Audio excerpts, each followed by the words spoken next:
సభలో సివిల్ కోర్టుల సవరణ బిల్లు ప్రవేశపెట్టిన మంత్రి శ్రీధర్ బాబు కొనసాగుతున్న చర్చ. తెలంగాణను పోలీస్ రాజ్యంగా మార్చొద్దు, రేప్ కేసుల్లో ఫాస్ట్ ట్రాక్ కోర్టులు పెట్టాలి, సత్వర న్యాయం జరగాలన్న కేటీఆర్.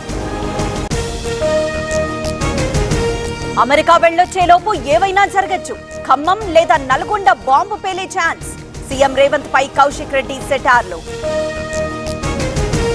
నేడు అమరావతికి ఐఐటి నిపుణుల బృందం, భవనాల నాణ్యత సామర్థ్యం పరిశీలన, 2 రోజుల పాటు పర్యటన.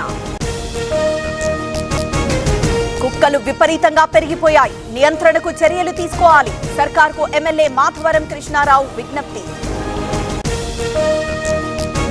తుంగభద్రకు భారీగా వరద, 33 గేట్ల ద్వారా నీటి విడుదల, 1,79,000 క్యూసెక్ల అవుట్ఫ్లో. పరవళ్లు తొక్కుతున్న కృష్ణమ్మ, శ్రీశైలానికి పోటెత్తుతున్న వరద, 8 గేట్లెత్తి నీటి విడుదల. వారికోస్ వెయిన్స్ వ్యాధికి కేవలం 30 నిమిషాల్లో చికిత్స. కాల్ చేయండి 9989527715. సాగర్ కు భారీగా ఇన్ఫ్లో, ఈ రోజు ఎడమ కాల్వ గేట్లెత్తనున్న మంత్రులు, హాజరు కానున్న ఉత్తమ్, కోమటిరెడ్డి, పొంగులేటి. ముంపులోనే లంక గ్రామాలు, 12 రోజులుగా నరకం, కోనసీమ జిల్లాలో ప్రజల పరేషాన్.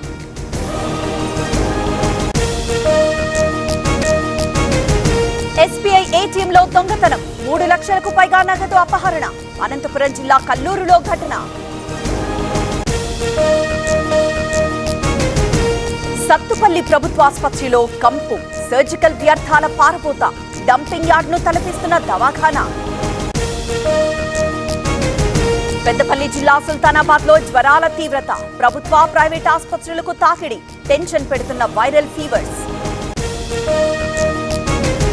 ఎర్రగొండపాలెంలో సబ్ కలెక్టర్ తనిఖీలు, రేషన్ షాపుల్లో మిడ్ నైట్ చెకింగ్స్, రాత్రి సోదాలేంటని టీడీపీ నేతల ఆగ్రహం. విశాఖ మిండి హైవేపై కలకలం, బొగ్గులోడు లారీలో మంటలు, తప్పిన పెను ప్రమాదం. ఉచిత ఇసుక కోసం లారీల బారులు, లింగాయపాలెంలో కిలోమీటర్ల మేర క్యూ, సీరియల్ పట్టించుకోవడం లేదంటున్న డ్రైవర్లు. దాడులకు ఈడీ సిద్ధమవుతోంది, రాహుల్ గాంధీ సంచలన ఆరోపణలు, చాయ్ బిస్కెట్లు రెడీ అంటూ ట్వీట్. అహ్మదాబాద్ లో అవినీతి తిమింగలం, ఏసీబీకి చిక్కిన ఏటీడీఓ, 20 లక్షలు తీసుకుంటూ పట్టుబడ్డ అధికారి. నష్టాల్లో స్టాక్ మార్కెట్లు, 700 పాయింట్లకు పైగా నష్టంలో సెన్సెక్స్, 200 పాయింట్లకు పైగా నష్టంలో నిఫ్టీ.